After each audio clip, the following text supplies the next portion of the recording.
in the sky, gazing far into the night. I raise my hand to the fire, but it's no use, 'cause you can't stop it from shining through. It's true, baby, let the light shine through. If you believe it's true, baby, won't you let the light shine through for you.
In the sky, gazing far into the night. I raise my hand to the fire, but it's no use, 'cause you can't stop it from shining through. It's true, baby, let the light shine through. If you believe it's true, baby, won't you let the light shine through for you.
I'm here and I'm feeling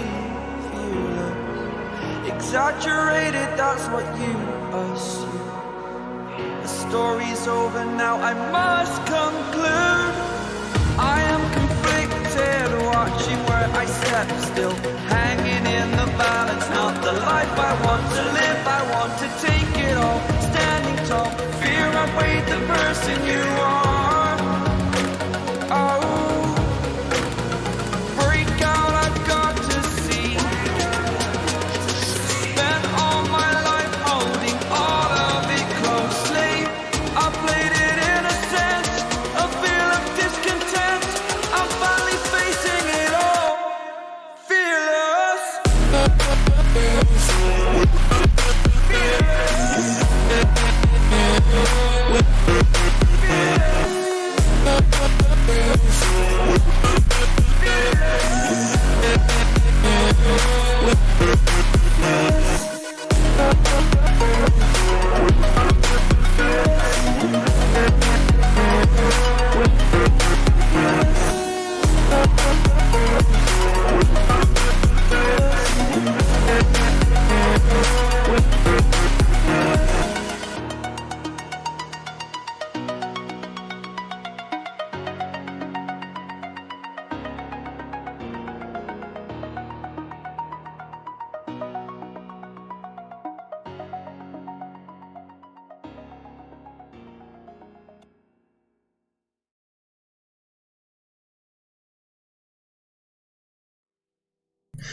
Hello everybody and welcome to the latest version of the Elite FPL podcast. We're here to discuss game week 36 and review it, and also we've got with me Steve-O. I'm just going to unmute you, Steve-O. There we go. I've just got a little bit of an equalizer on the audio for Steve-O and for myself, so let us know if the audio is sounding good our end. You may have noticed that we don't have Dan with us. He's currently suffering from some toothache or something he's got from the dentist, so it's just been me and Steve-O this evening. Welcome to everybody in chat. We've got Ryan Malone's in chat, Sultan Saeed, VAR, can't wait for VAR next season. Clement LaRue is in chat, Aman Dillon's in chat. We've got who else? We've got Michelle's in chat as well. Welcome back, guys, nice to see you. Nemo Life's in chat, welcome. I don't think I've seen you here before, so welcome to the stream, Nemo. So game week 36 review. The game week that held so much promise, especially enjoyment and satisfaction if you owned one Mohamed Salah. Even more excitement and satisfaction if you triple captained Mohamed Salah. Now, obviously, there is some incredible scores this game week, which we're going to talk about. But crazily, I mean, I thought I had a respectable score of 79 points and saw a massive red arrow. Steve-O, very respectable score of 89 minus 4 points, still a red arrow. We got some serious points in the top 10,000, which has really pushed a lot of teams that were quite high up in the top 500, 1,000 out of the top 1,000. I'm literally dangling by a thread to hold a position in the top 1,000 at the moment. Will I be able to maintain a position in the top 1,000? I do not know at the moment because I don't have Mohamed Salah in my team. But anyway, we're just going to go ahead and just pull up my team. Steve-O, how's it going? How are you finding game week 36? How did you feel after you saw the results? Yes, hello Jason, hello everybody in chat. As I explained in my solo podcast for anybody that didn't watch it, I was just downbeat, to be honest with you, Jason. I was come off the 5-0 victory that Liverpool had, and I saw that Salah got his 2 goals, assist, 3 bonus, and I don't believe it. My differential finally paid off. I can actually, catch Jason. And then following morning, 3 o'clock in the morning, you're blurry eyed looking at your phone. And I've gone down in rank. You know, what I want to ask you though is, when the game updated and you saw what I did, what were you thinking? Oh, to be honest with you, when I saw you, because you uploaded that podcast, you uploaded your solo podcast, but of course it didn't go live until like 3 hours after you actually 3 record. hours later, yeah. So I must be honest with you. I was just like, well done, Steve-O. I literally was like, amazing. You brought out Firmino. Okay, Calvert-Lewin's not great, but you're not really expecting much from him. But bringing in Salah, I was like, I've all week I was thinking, I really would love to have Salah on my team. I really, really would. But how would I get him into my team? And that's the issue for a lot of people. I said it in the podcast. I said the problem with Salah is a lot of people set their wild cards up with the likes of Sterling, with Aguero. So it would probably mean removing maybe an Eriksen like what you did in your case, and downgrading, spending points in the process of doing it. And Salah's been looking really good, and like you said on your podcast, recent weeks is really his point returns are reflecting an upturn in performance as well as the eye test. So it was a really logic move bringing in Salah, but I just kept convincing myself that I didn't want to take another point hit after 2 consecutive weeks of point hits, especially after the minus 16 just failed miserably. I didn't want to be too clever. And when I saw the Liverpool game, I watched the Liverpool game, and it was incredible. I just thought, I can't believe it, because obviously Mane had that header as well, didn't he? Hit the post. I don't know if you saw don't know if you saw it, but he hit the post from. I was thinking that could have been a hat trick for Mane. Obviously, I captained Mane, didn't do bad. Obviously, returned 13. In the end, but Salah, the massive haul was with Salah. So when I saw you made that transfer, like I said, I was just like, well done. I mean, this could be your week, and then we'll go on to it. The rest of your team kind of didn't perform the way you wanted them to. I'll just talk about my team. Now, obviously, I went with Leno in goal. Arsenal's defence has been very, very rickety-rackety of late. I was really not expecting Arsenal to hold out, especially when they went down to 10 men. I was thinking, great, that's just going to be perfect. Now, Leno in goal, making loads. He was like, what, nine saves in the end. He conceded 2 goals and managed to still get... I mean, at one point, he was going for bonus 3. Obviously, the 4 points, I'm really happy with the fact that he managed to get anything. Lacazette, the massive... I mean, I'm so annoyed with Lacazette. I'm so annoyed with bringing in Lacazette. I really am. Because, of course, before I had Higuain. So, like, literally, that spot in my team has just been a dead rubber, basically. It's been absolutely pointless. And I thought, if only I had a little magic... one, I could go back in time and I would get rid of Lacazette and get rid of Son and find a way of getting Salah in. It would be great. But anyway, I couldn't. Hindsight's a great thing.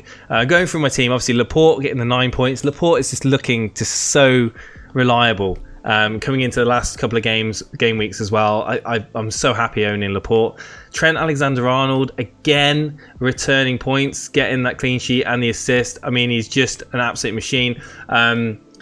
I think he's one of the most best bargains of the season, really, for the price tag and for the point returns I got from him. Got Valerie getting the 4 points with the assist, obviously Southampton losing. Sterling disappointingly getting 3 points. A lot of people owned him. People would have maybe tossed and turned about taking him out for Salah. I know people probably took out Eriksen to afford the Salah move, but Sterling probably would have been another asset as well that would have been used to afford him. So well done if you took out Sterling. Lucas Moura again failed for the second week in a row for me. Son disappointingly came with 2.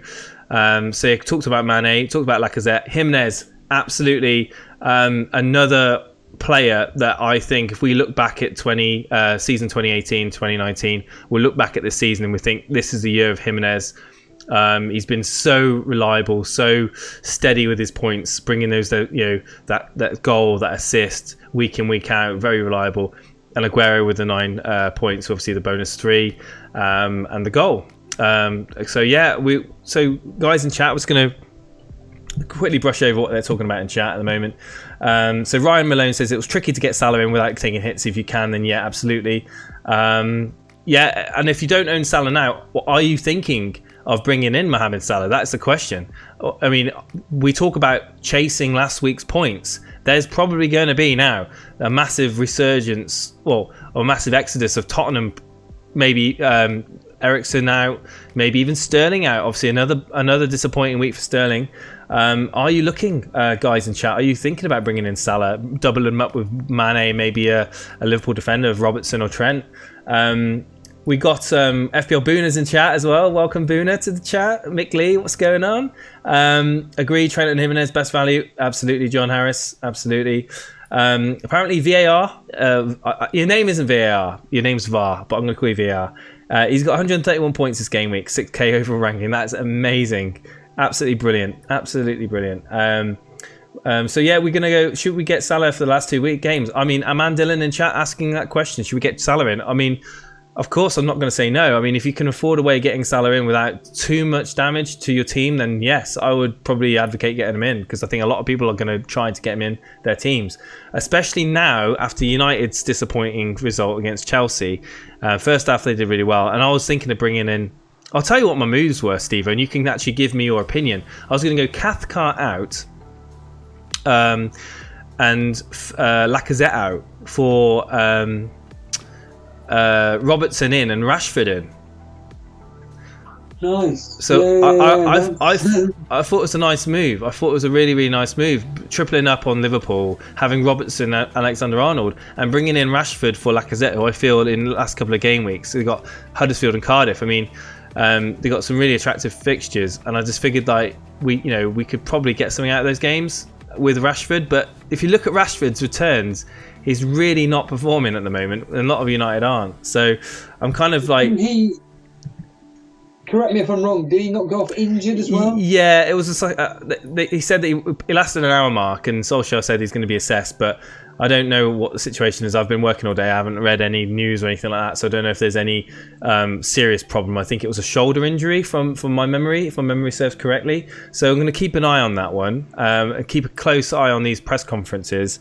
Come obviously Friday being the deadline, so remember that, guys. Friday's the deadline. But yeah, interesting. My moves now seem a bit up for debate. Do I look elsewhere to possibly bring in Salah? Do I? I've got 2 free transfers, so yeah, I'm gonna have a little think about it. I haven't really decided what we've got, what I've got to do.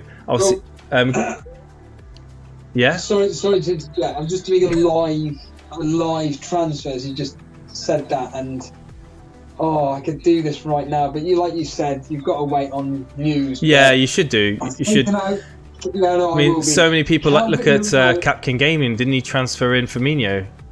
Was it him? Yeah, it's like people do these things. They bring in these attractive players for the games that are ahead, and all of a sudden, I mean, I read, and guys in chat, you can correct me or you can interject whatever, because I don't know the up-to-date information, but I read somewhere that Salah had a training ground injury.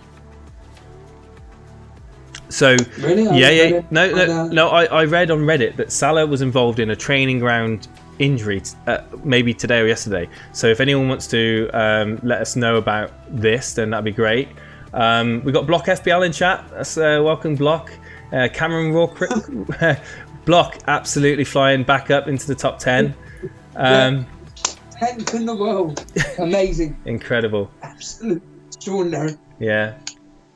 Man United's fixtures looks great. I'm bringing Lukaku in. John, form over fixtures, my friend. Form over fixtures, always, in my opinion. Even though they're enticing fixtures, I don't know. I would love to recommend Man United assets as a United fan, but unfortunately, I really struggle to advocate Lukaku. It's a lot of money for let's be honest with you, a underperforming player at the moment. And obviously, with the 2 game weeks, I mean, yeah, the fixtures are great, and United need to win, really. But I wouldn't be holding out much hope. Matters a rotation risker, man. Unfortunately, his legs are gone. I'm looking at Martial. What are your thoughts on Martial? I just think majority of United at the moment, they're just like not interested. Well, they raised their game in the first half against Chelsea, but then the second half they just kind of like just went back to walking pace, really. And I just feel like I hate to say it, but I think a lot of United players are trying to look for moves away from United for one reason or another. And there's that positive energy that was around United at Christmas time, January, February, when Solskjaer came in. It's kind of gone now. The honeymoon's over, And I want them to turn it around, but I can't like recommend any United players at the moment. I really can't. Jota, captain this week as a differential, says Yassine. Jota, amazing player. Bring him in, captain him, triple captain him. Before you interjected me earlier on, what I was going to do was I was just looking at, I was thinking Calvert-Lewin out for Rashford and Son out for Jota. Because Son is, as I mentioned in my podcast yesterday, Son's done nothing for like 4 or 5 game weeks.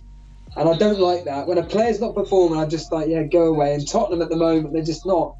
They're not at the gates. They just seem to be concentrating on Champions League. And Rashford and Jota just seem like, mwah. Although Fulham of late, 3 clean sheets in a row? Yeah. And Wolves. Yeah. Do you know what? So, just to let people know, I'm looking at the wrong player. Doesn't matter. I was about to say, I've got some really nice stats on Jota, but I was looking at Rashford. But, yeah, Rashford and Jota in. Oh, that's potentially my move, Jason. That's potentially my move. I don't need to worry about Cathcart. It's at that time of the season now where any red flags or yellow flags, so I've got Hudson-Odoi as an example, Cathcart. I don't really need to worry anymore because it's the coming up to the penultimate game of the season, and I think you're so far ahead of third place that you can afford to not worry too much about, playing it safe. And let's be honest, barring a triple captain miracle, I think the chances of you catching me are slim. I'm just talking from a pure numbers standpoint now. I'm not talking about egos or anything like that. I just think that pure numbers. I think you need to you need to get more than 50 points.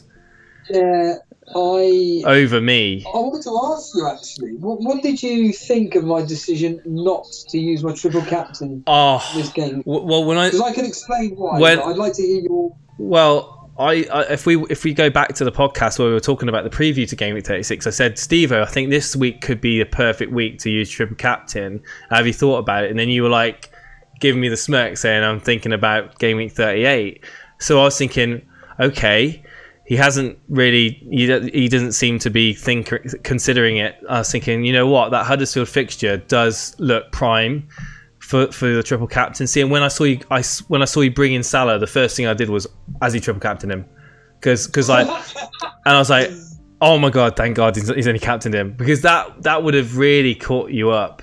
That would have caught you up. Whether or not it would have been enough, it would have been still a big ask. I mean, we've got, unfortunately, I say unfortunately, but it's just the way things have panned out. I mean, I've not been copying you, and I'm sure you don't look at my team and copy what I do because of trying to catch points. But unfortunately, at the moment, we've got like a lot of similar players in our team. I think we've got 7 similar players or same players. So, wherever we get to this stage of the season, you're facing a points deficit of like say 100, like you're facing now.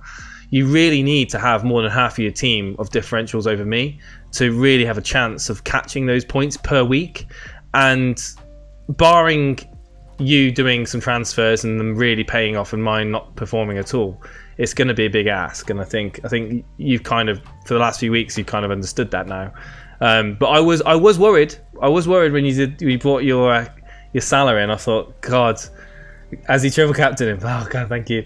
I mean, I didn't. Ironically, my 2 podcasts I've done subsequently after the game update, I never actually explained why I didn't use my triple captain, so I can explain it now. For me, I just felt that it wasn't a differential enough to play it, because I felt that the majority of people would. This is prior to Salah, by the way. This is before I heard the news of Firmino.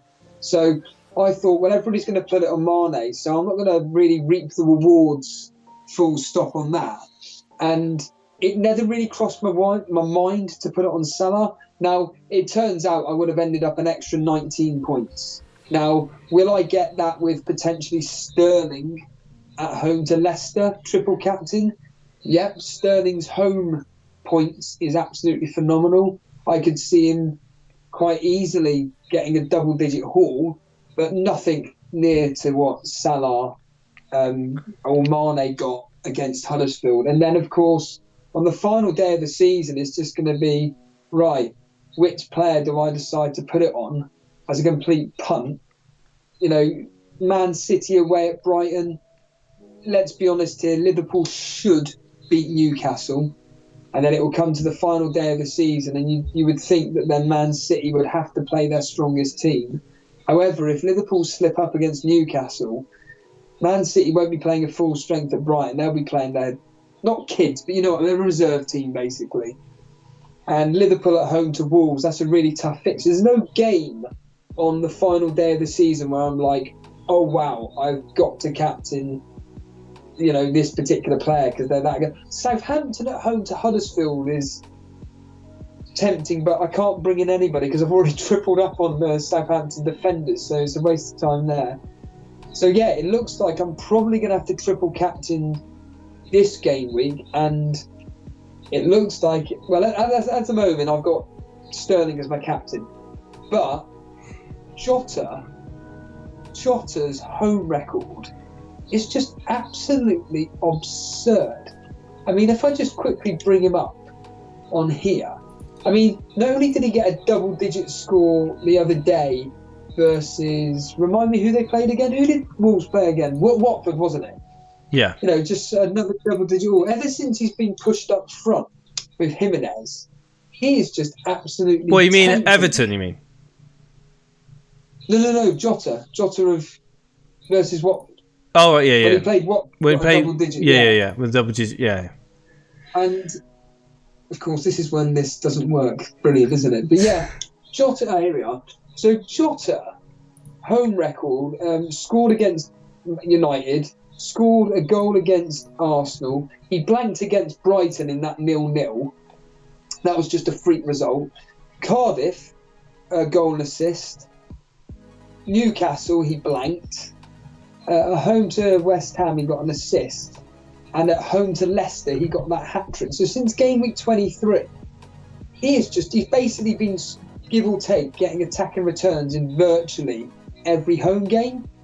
So yeah. Jota is certainly somebody to potentially be looking at to triple captain, but I agree with what you said, going full circle. I have missed the boat on that, Salah. But again, I didn't do it because my brain was just more, who do I bring in? And the Mane triple captain would have been too samey to really do any damage. So yeah, it doesn't matter now. It's over. I mean, that's it. You can't dwell on the game weeks gone by. You can only, I mean, everybody will kick themselves if you haven't captained or brought in Salah for that game week, especially if you've still got your triple captaincy chip available. There will be a lot of people kicking themselves, and that's just the way FPL is. You can't.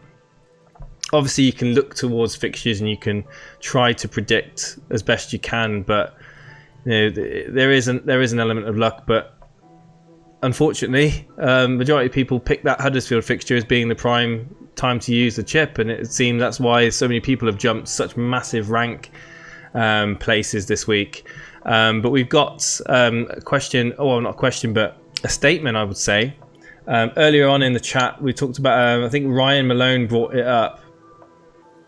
It was we're talking about Man United assets, and he said that, to be fair, Shaw looked decent, and Dan in chat saying about Shaw and Mick Lee as well being a good pick. I mean, I do think United are probably less likely to concede against Huddersfield. Barring another clanger by De Gea, I really don't see them getting much of a chance. So I certainly think that if you were going for a defender, other than obviously Shaw, Lindelof, I do think that Shaw's probably the better value to bring in for these games. You'd expect United to get some goals against these teams, really, and that's why I'll be honest with you, even though Rashford hasn't been performing well, I still am tempted to bring Rashford in for Lacazette and then bring Robertson in for Cathcart. Those moves on paper, to me, even though, I mean, just purely on the form of Liverpool, I think it'll pay off.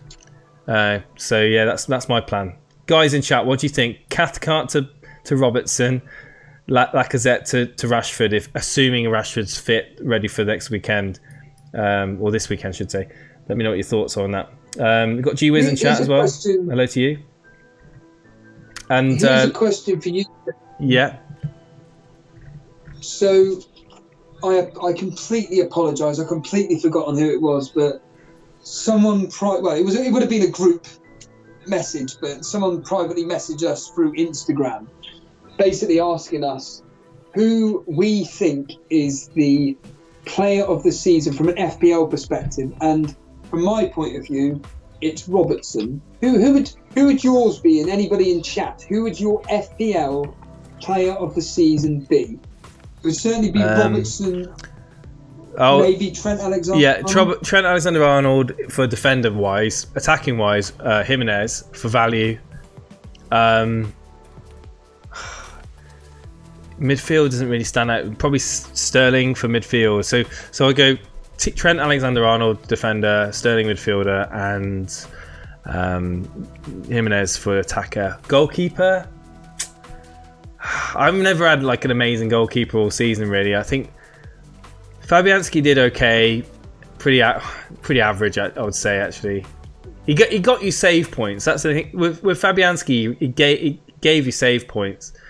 I think Patricio did well for me earlier in the season. So probably for me, it's a toss up really. For a keeper that I've owned, probably Patricio in goal. Pickford, if you own Pickford, then you're loving it. Or Etheridge, yeah, definitely. I agree with you there, Sultan and John. But I had basically my goalkeepers have been I had Hamer on the bench all season, and then I had Patricio in, and then Fabianski in for like 2/3 of the season, and now I've recently switched over to him to Leno, and Leno's not really done much. So yeah, Etheridge and Pickford would be probably the best value goalkeepers, definitely.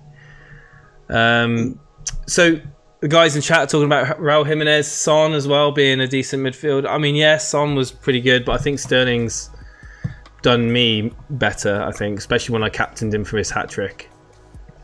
Sigurdsson's also got to be up there. That was when we do our review of the season, that's got to be up there with. I think that. Do you know what I think? What do you? Okay, I know it's a hindsight question, and I know it hasn't happened, but what do you think would have been more impressive? I know my answer, and I'll just give you it anyway. I think it is the Sterling hat-trick. But do you think the Sterling captaincy for that hat-trick was a good move? Or if I had triple captain Salah, I'm bringing him, would that have been a better move? What do you think would have been the best move of the two? I think the Sterling captaincy. I think that's the one that took you from... I don't know how many points ahead you were of me, but then to the next level where you just were like, I'm gone.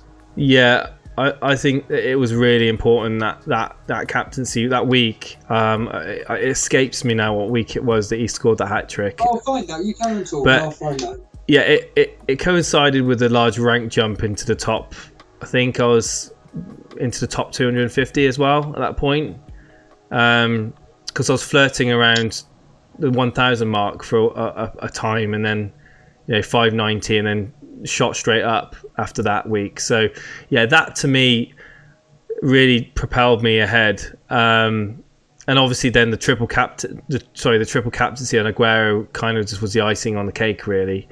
So was it game week 30? Oh, brilliant. Game week 30, Watford at home. Yeah, so the triple captaincy on game week 25, and then the captaincy on Sterling on game week 30. Those were the weeks where I was really pulling ahead. I think that's where it really went well for me. And then, funny enough, after that game week 30, so we're talking about game week 32 onwards, I've not really been doing very well. So those points that I gained in game weeks 25, 30 kind of been lost from game week 32 onwards. I'll make you a bit depressed. Yeah, so yeah, go on. This will make you depressed. So, in game week 26, guess which rank you were in game week 26? Just take a punt at what rank you were in game week 26. That was the week after that I triple captain Aguero, wasn't it? Yeah, that's right. Yeah. Was that the week I went to 88th? No. So game week 26, you were 107th. Okay. Oh, it was, and then the 30 game week 30, I went 88th. Game week 30 was 88. Yeah, game week 30. Following game week with a how mad is this, right? This is when I find fantasy football just crazy. So game week 30, you captained Sterling for his hat trick, and you moved up to from 320th. You moved up to 88th in the world. The following week, you got 35 points, and you moved up by one place to 87. Now get this. In game week 32, when you got 93 points, you dropped from 87th down to 239th, and since then, it's just been virtually downhill ever since. Yeah, and now I've got no chips left as well. I'm thinking I'm gonna do well to finish in the top 500. So because now obviously, but the thing is, there's so little points in it. I think there's like 20 points between me and it's about 20 points between me and 400 or something like that, and 30 points between me and top 200. So there's like 20-30 points in a really respectable finish. So it's well within the realms of possibility if I have 2 good game weeks. I guess making these transfers is going to decide really. I mean, I'm stating the absolute obvious, right? When I say, like, you know, if I upgrade Cathcart and Lacazette, I think Rashford's an upgrade from Lacazette at the moment. I have to look at this, so I've now seen why. I mean, I don't really look at this side of the screen. So to my right, it's the transfer cost. This is what's cost you your ranks. Now, obviously, I haven't done any of the maths as to what your players would have accumulated. But that game week where you got 93 points, that was when you took your 20-point hit. And that was the double game week 32. Oh, the game week, that game week 32, I actually made a +7 on those original players, believe it or not. Oh. But what killed me then was the wild card week, wasn't it?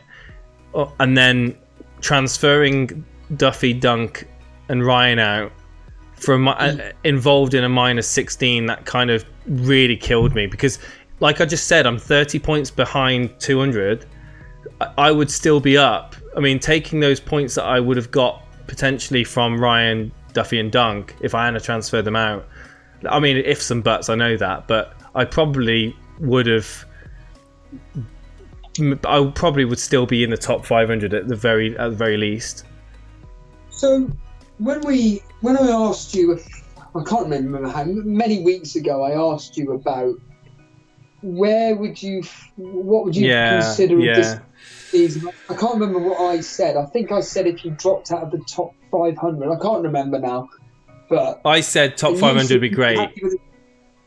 Yeah, but you also said that if you finished in the top 10,000, you'd be happy. Yes, still. and the reason why I said that was because I didn't have any.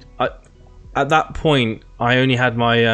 I think it was the wildcard week. I think, and I didn't have my triple captaincy, and I'm I'm really aware that there's a lot of people that have been saving their triple captaincy for obviously the Liverpool Huddersfield game, and obviously future game week. So I know that there's a lot of, well, not so much now. I think a lot of people use their triple captaincy, but there's still people waiting to use that triple captaincy in the top 10,000. So what we experienced this game week, I mean, I've seen people that have scored like 80 plus points and drop from 8,000 outside like the 14,000 mark because of the amount of people that have took advantage of that scoreline, having Robertson, Salah, Mane, and is kind of completely, blown all competition out of the water, really. Do you want to bring up Dan's team? Yeah, bring up Dan's team. Even though he had a good week, he dropped down to 10th in our mini league, and I said it in my solo podcast, but I just want to say well done to him for using his triple captain on Mane, but his transfer, bringing in Babel. Yeah. Really brilliant. A brilliant move. Actually, for once, like a differential, like a real differential. But yeah, ironically, he's dropped down in places. in our mini league due to the fact that there are some teams within our mini league that have just. I mean, I'll just quickly look above. The teams are so Dan got 85 points. Team above him 93. Dale Bellamy, regular watcher, 98. Terry Roos 79, and then the lowly scores of 63. But I want to give a shout out. I don't even think they watch any of this, but it doesn't really matter. Ben Towler and Connor Lee just breaking into the top 4, coming out of nowhere and getting back in there with 110 and 116 points respectively.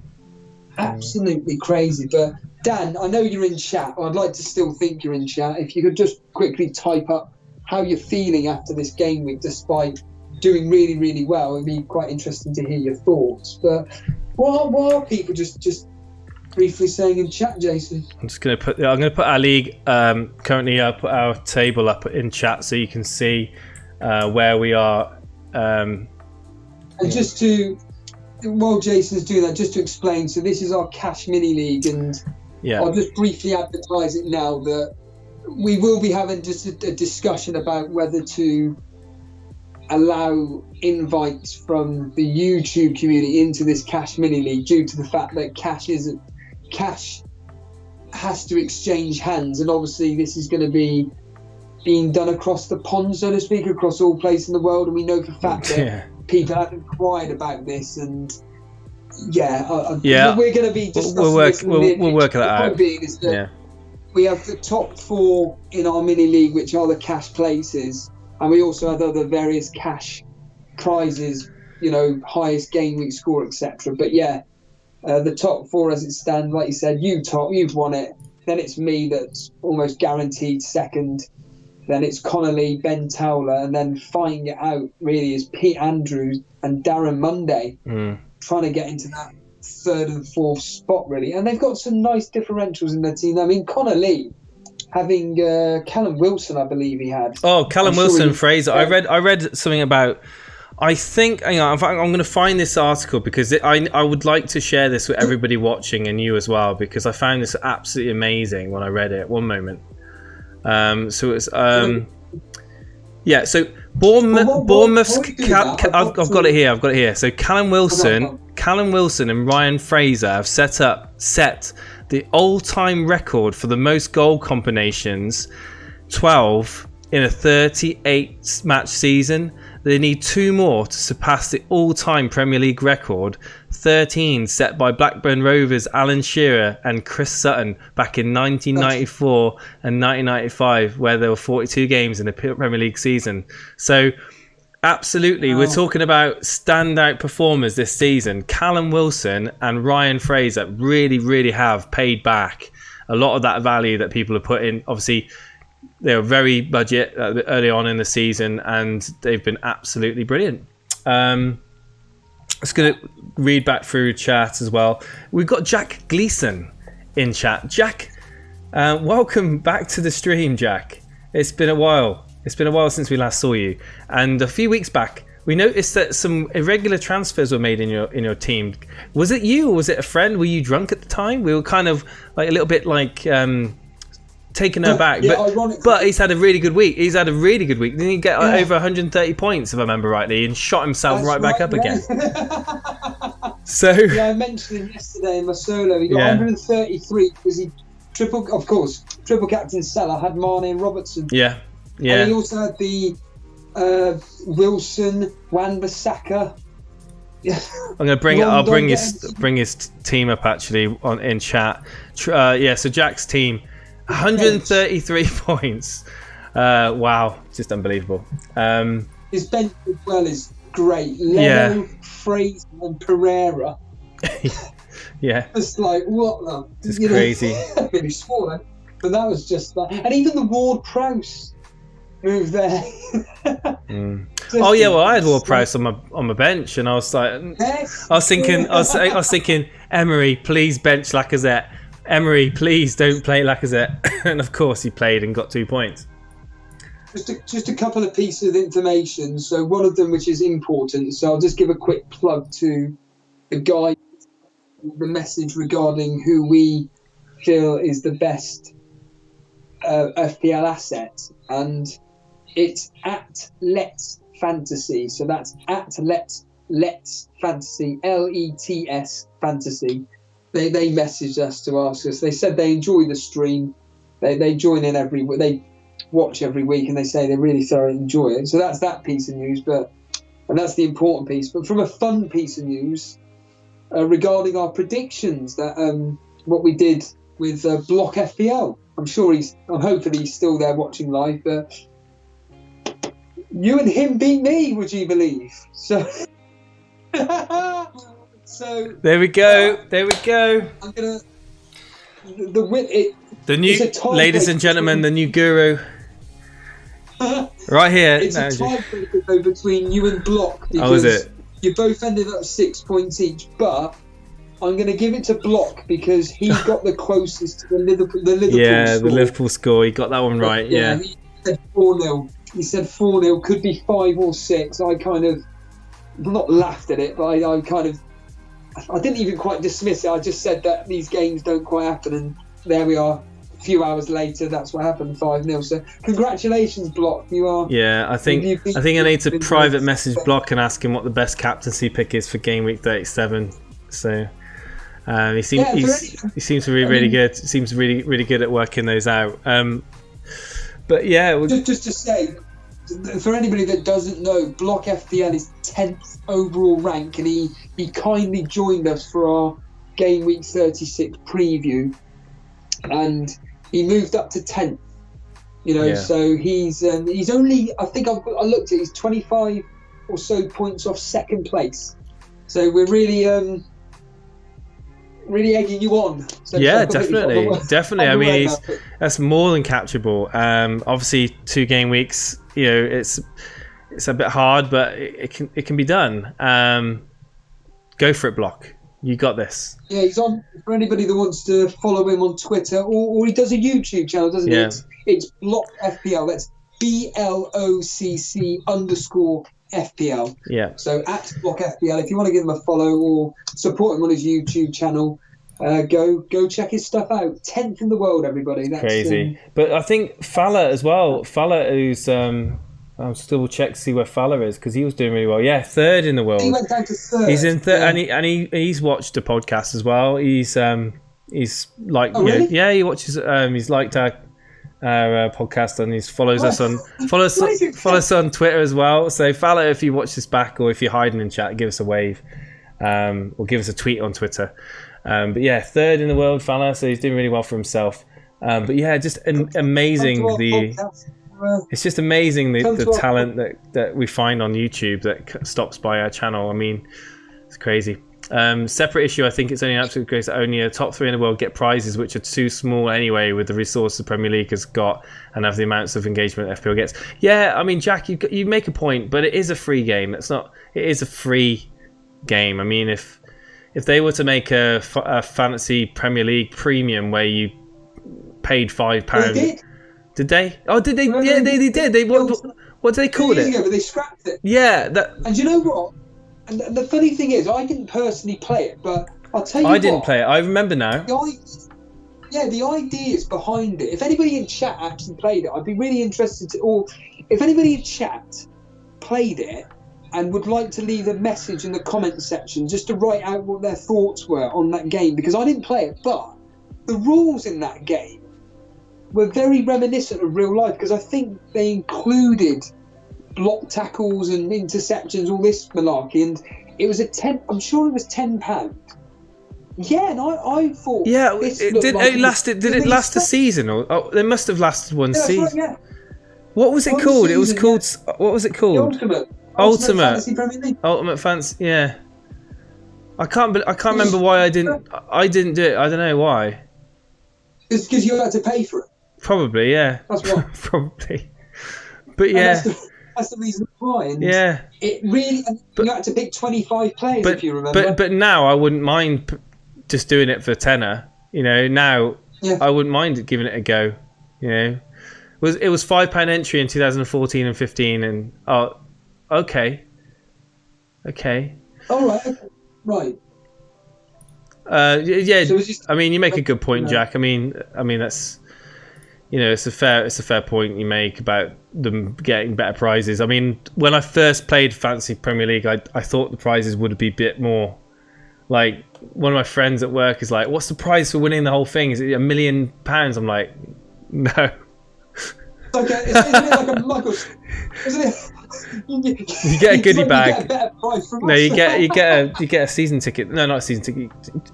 Oh, Do you get a season ticket? I Jason, can't you've remember just now. reminded me. So you've just reminded me, Jason. Okay, so and a first place yes, prize. you can announce- You get first place, get seven night break in UK, including hospitality for 2 Premier League matches. You get a week's worth of experiences at popular tourist attractions, i.e. Legoland. Includes travel and 7 nights accommodation, Tag Here connected watch, a copy of FIFA 19 and a games console, a Nike manager jacket, an FPL goodie bag consisting of a rucksack, t-shirt, mug, water bottle, stress ball, pen, pad and keyring. Yeah, it's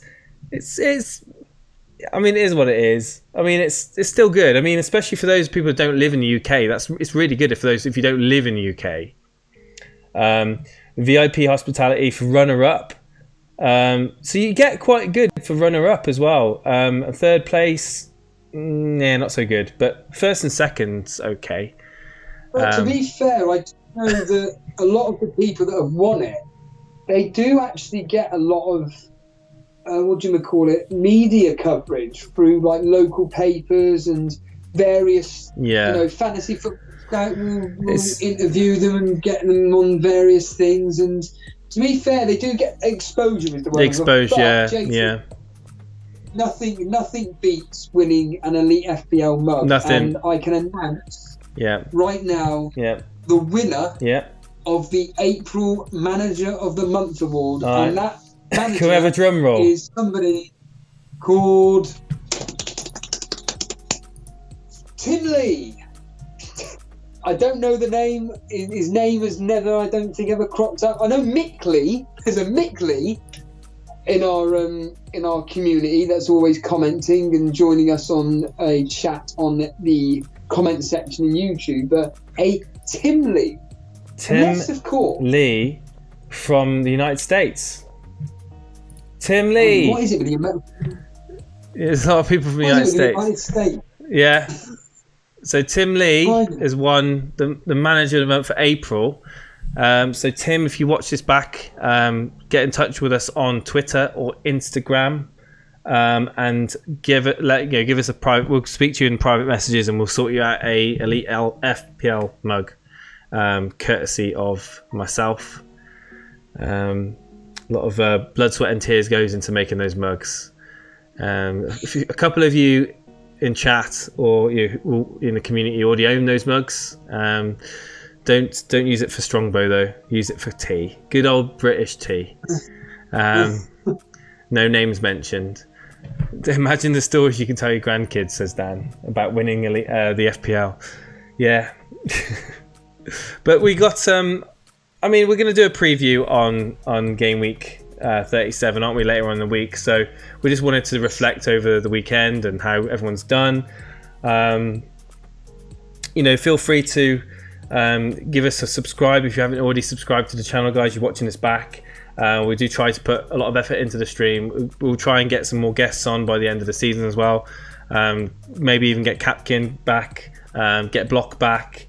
I'm thinking maybe after the season's finished, we'll do a couple of podcasts, a community podcast. We can get a few people on. We can have a little chat about the past season, the upcoming season. It's going to be a long summer of thinking and planning for a VAR filled 2019-2020 season, which is going to possibly change people's opinions on players, especially those who are more prone or... I'll tell you what, just sorry to interject, I've got to say, the whole VAR thing is going to be, like you're stating, it's going to be amazing because some games could potentially have like 2 or 3 penalties. To start, I think the opening, obviously we're going to discuss this towards the beginning of the season, but the opening, 10 matches? I reckon are going to have there's going to be, world record there's going to be, so basically players are going to be told, they're going to say, right, we've got VAR now. The manager's going to be like, be really careful in the box. Don't do anything. You know, keep your arms down in the box. I mean, we don't want to see another blooming Champions League. Could you imagine? I mean, there was a handball in the game yesterday, wasn't there? In the City game. Oh, yeah, it was Lowton, wasn't it? Yeah, it was correctly. It was the correct decision to. No, it would have been if that had been VAR, that would have been a guaranteed penalty. He had his hands down like this. Okay. Anyway, I mean, his hand was kind of out from his side. Anyway, we're not talking about that now, but VAR is really going to shake things up because you're going to get kind of two situations. You're going to get defenders less likely to go in for tackles in the box, and you're going to get players, obviously the likes of Hazard, Jota, who can take on players and stuff. If they get clipped, Zaha, I mean, Sterling. Obviously, we all know Sterling and Salah. You know, they like to throw themselves around in the box. But if there's any contact, these penalties are going to get given. You know, that's the thing. If there's contact before the player goes down, these penalties are going to get given. And, you know, Milner, you know, are people going to be bringing Milner in? Because I can see Liverpool getting tons of penalties in the first 10 games of the season. Milivojevic, you know, Pogba if he's still at United. I don't know. There's lots of topics to talk about next season, but it's going to be interesting, says Dan. Yeah, absolutely. Yeah, so I think we're getting towards the end of the podcast now. I need to go to the gym because I've been sat down in an office all day and I need to exercise. But thank you ever so much for joining us this evening, guys. It seems like it's been a while since we did a podcast where all three of us are together. But we'll hopefully get one maybe Wednesday. Maybe Wednesday this week. Wednesday or Thursday. I think maybe Wednesday. I think Mal's working Thursday, but we'll work it out. But we'll do a podcast midweek, and we'll look forward to talking about Game Week 37, go through the fixtures, and see you then. Yeah, brilliant. Cheers, guys. See you soon. Bye, guys. Hello there, and welcome to our Elite FPL. Pun where Shaw's lights were knocked out. Dan, you may want to turn on your light because you're. Chat said that Steve-O, if you bench Alonso and he returns, you have to get a history tattoo. Well, people in chat saying, Jack, before we move on to the Elite FPL. First of all, my name isn't Jack. Right, okay, I'm gonna let Dan speak because it seems to be mainly me and. Go, Dan. Go ahead. What are you gonna do? It's absolutely fascinating. Jason, try and just stop. Right. Okay. Right. I'm.